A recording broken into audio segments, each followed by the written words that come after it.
stock 1997 Harley Davidson Bad Boy. Silver and red pinstripe scallops, my second favorite color combination behind the Bumblebee yellow. But I'm gonna go ahead and strip the pipes off, take the air cleaner off, get rid of this seat. I've already got the handlebars off. I'm gonna put some different bars on it. You start seeing it come together pretty quick. It's gonna be a nice bike.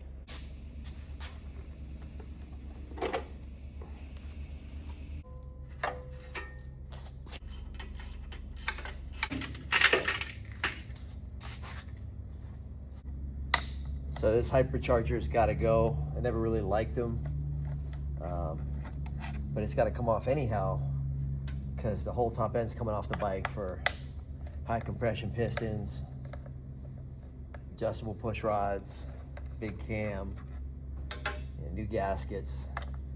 So this is just in the way anyway, and I got to rejet the carburetor. So I'll take this off and just put a round air cleaner on it. So if you're looking for one, there's gonna be one available cheap, because it's never been my thing. I know some people really like them, and I get it, but you know, to each his own. But this thing will look a lot better without it. Just a nice black round 7-inch air cleaner on it. Crazy, they have these bolts in here holding this thing on. There's no lock washers, no thread locker on them. If one of them were to come loose, it gets sucked right down in that carburetor venturi and just launch this motor out.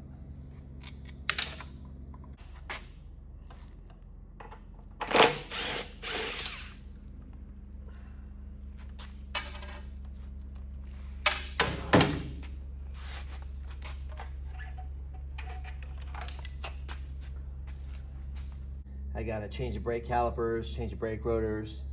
You know, I'm putting bigger wheels and tires on it. So I'll do this stuff first, then I'll go ahead and do the engine work. Get the wheels out. I gotta remove all this belt guard stuff so that the bigger wheel will fit. You just can't get it in there with this stuff in there.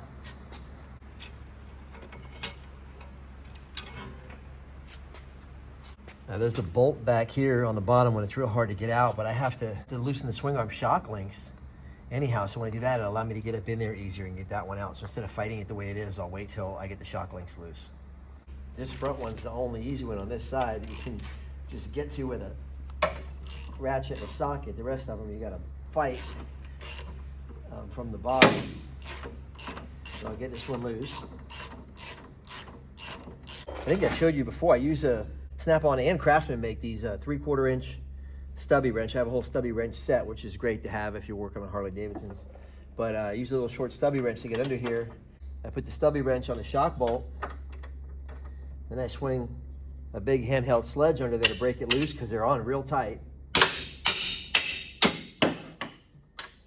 And then I just work that wrench a few dozen times. You're only turning, you know, probably one flat, you know, 1/6 of a rotation or 60 degrees of a rotation at a time.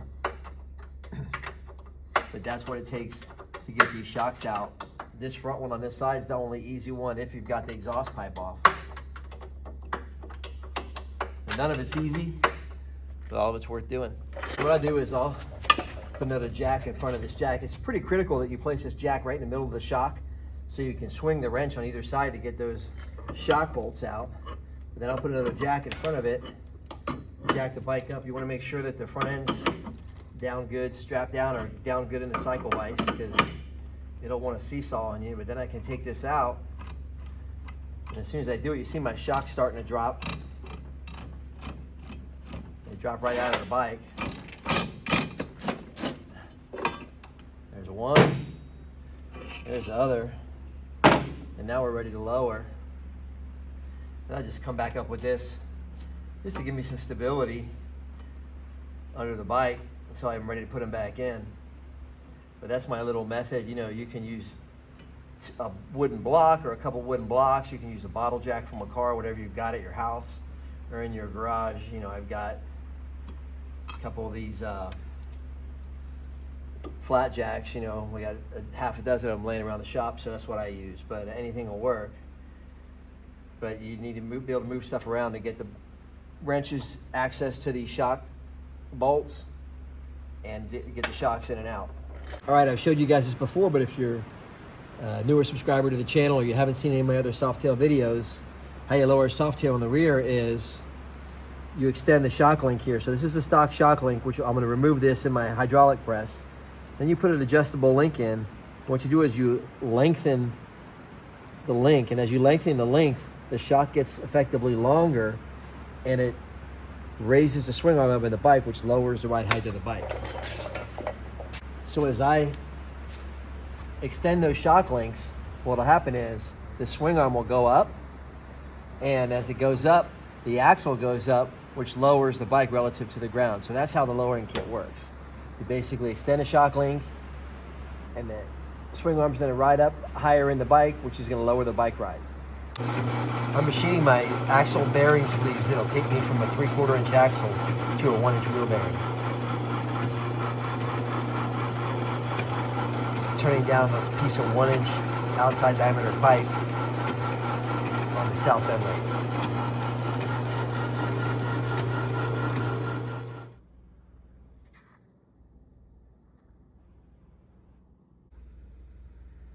There's a sleeve in the wheel. You can see the 1 inch wheel bearing, and then the sleeve on the inside is gonna take that bearing and allow me to use a 3/4 inch axle. Okay, so I'm ready to get this wheel in the bike for good. And what I do is I use this big bronze drift that I have to line everything up on this side. I've got the axle going, already started in the other side. And I just come through and use the bronze drift to line me up as I come through.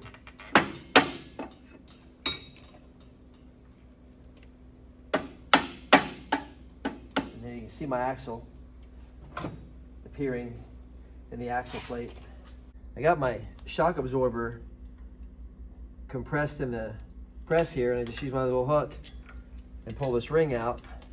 And when I release the press, I'm able to take the shock apart.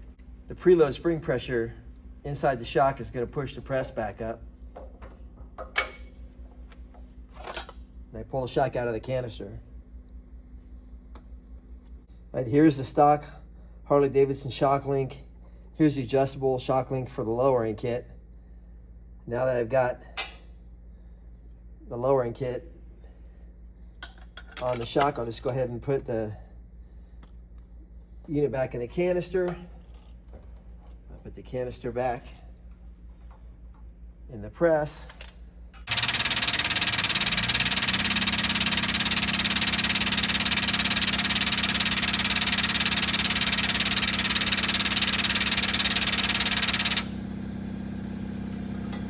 I push the internal unit down in the can far enough to get this ring back in.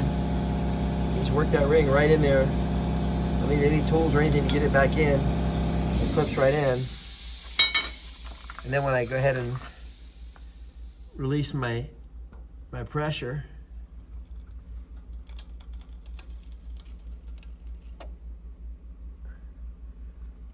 there's my shock with the lowering kit on it. Now to the other side. There's the two shocks. The stock shock up front and the one with the lowering kit added on it. You can see now I can extend this turnbuckle here and lengthen the shock. And by lengthening the shock, I lower the bike. This is about a stock ride height where the swing arm and the frame section here are in alignment with each other. See, here's the swing arm, here's the frame, and they're really in alignment with each other. As I lower the suspension, you're gonna see the swing arm kind of appear. You're gonna see the swing arm appear in the front here, and it'll pop out the back here. It'll basically rotate clockwise and come out of alignment with the frame. So I'm gonna go ahead and lower the shocks and let you watch that happen. Now what I'm doing is extending the shocks to lower the suspension. And I do the same number of turns on each shock. I do 6 on this side and 6 on this side.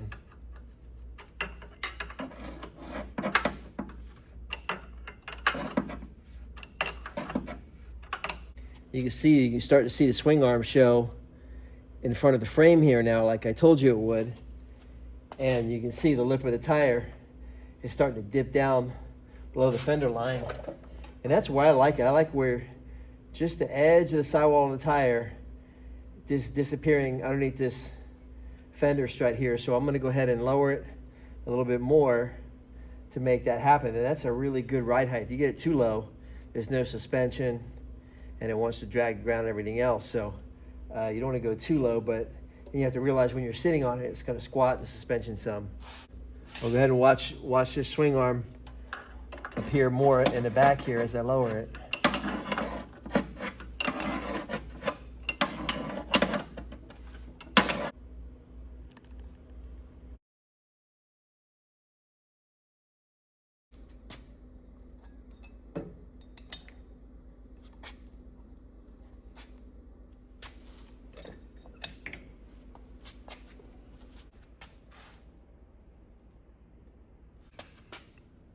Check this out.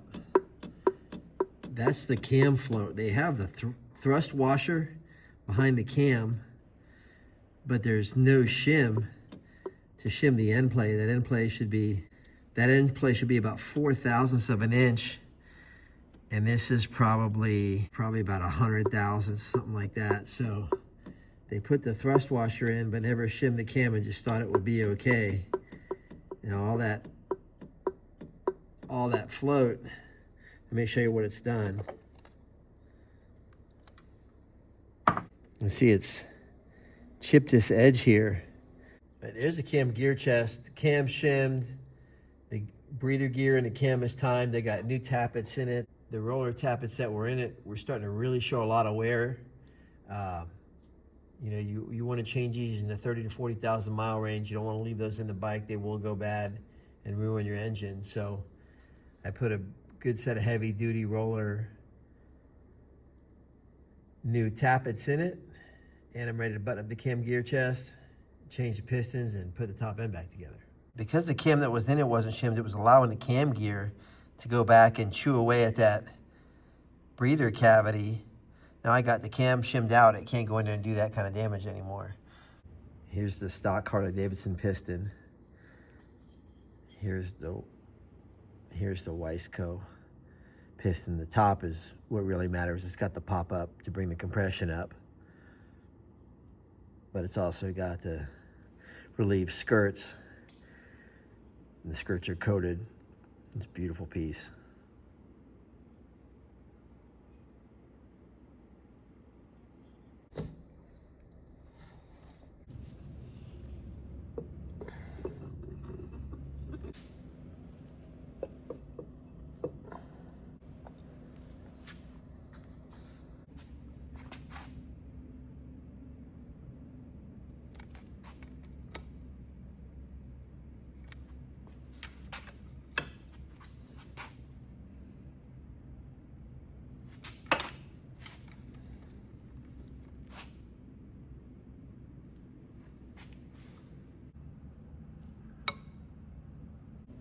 All right, got the new S&S cam in, cam shim properly now, got an upgraded cam bearing in the engine case, upgraded roller tappets in the bottom end,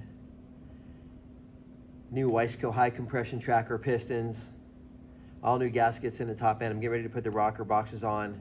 I'll put the push rod tubes in, adjustable push rods. I'll go ahead and adjust the push rods, change the needle in the carburetor, put that back on, and it should be ready to fire up once I get the tanks back on it. If you're looking for any of the technique or exact specs on how to shim the cam or how to torque the heads, all that's in my previous videos on the Softail, Bad Boy, and Fat Boy. I'll put the link below. S&S adjustable push rods. You need these S&S adjustable push rods for the big S&S cam. Here's the carburetor kit. It's real simple. It gives you an updated needle that'll deliver more fuel, and then low-speed jets and high-speed jets or main jets to change. And it kind of tells you what to put in it. So I've got high compression pistons in this, big-ass cam. Performance exhaust is going to run pretty strong. So I kind of know what to put in it, and I'll show you as I do it.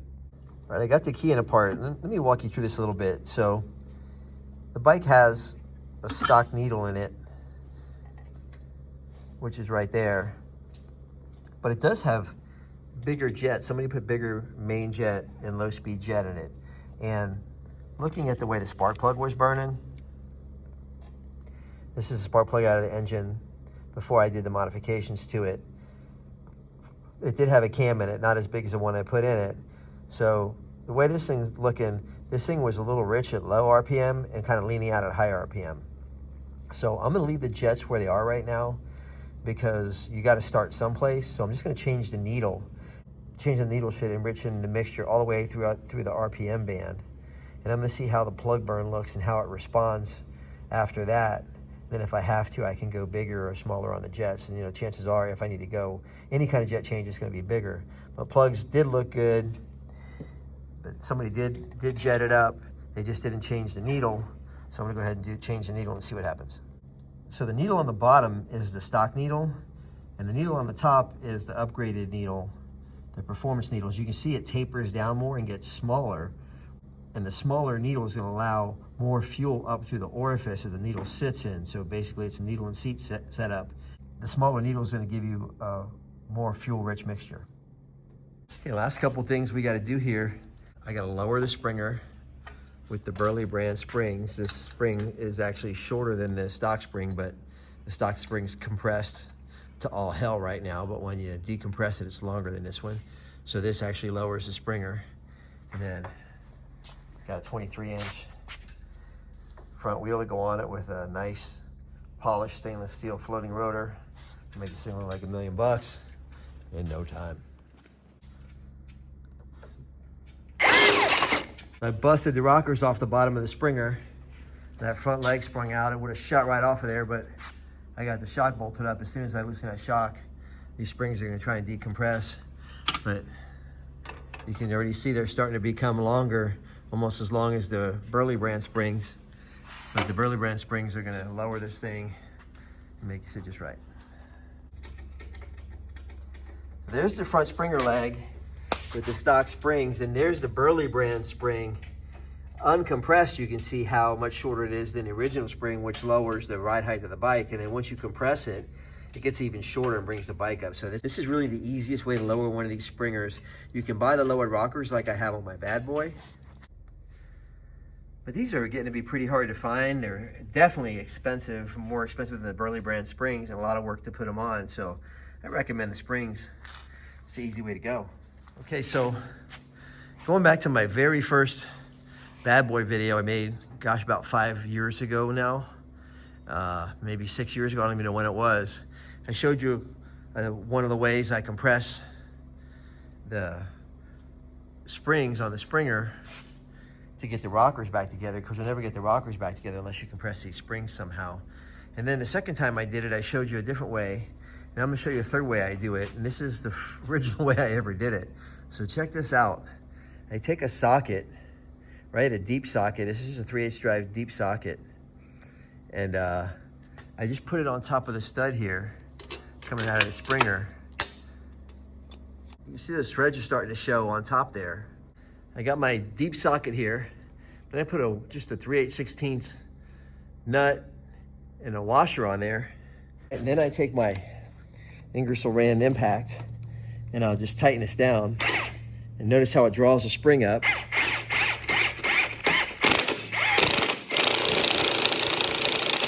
Right? That compresses that spring.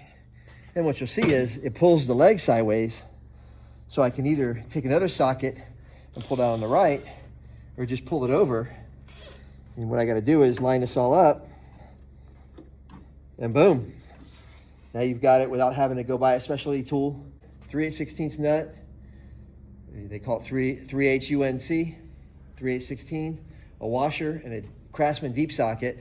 And I don't need any specialty tools.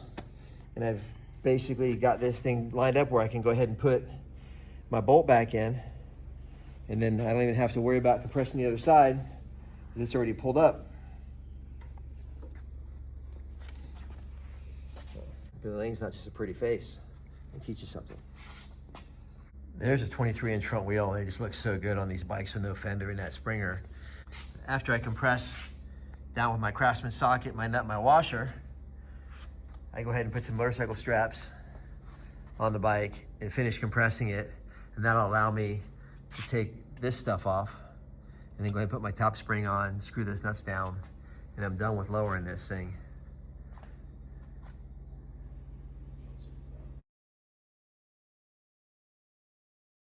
So you see I have all this play in that push rod right now. So what I gotta do is extend the push rod. I stole this clothespin from my mom when I was a teenager and I've been using it ever since. We used to have a clothesline, which people, it's about as old school as you can get. All right, I got that wrench on there.